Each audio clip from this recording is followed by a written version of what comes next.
Hi guys, welcome back to Sportaria channel. So in this video, I'll show you how to block someone on Snapchat iPhone. You might don't know some hidden tips of the Snapchat app of Apple iOS. Sometimes you've not wished to receive someone annoying friend chat. So that time just follow this video to know how to block someone on Snapchat iPhone. But before you continue this video, I hope you like, comment and subscribe to support this channel, and don't forget to hit the notifications bell.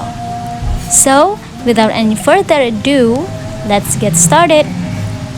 First step, of course, you have to open your Snapchat apps and then go to the Snapchat conversation page. Then open your friends conversation and tap on the profile icon at the top.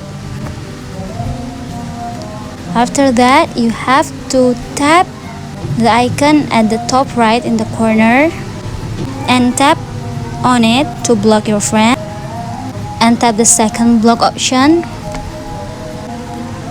and finally your friend is blocked.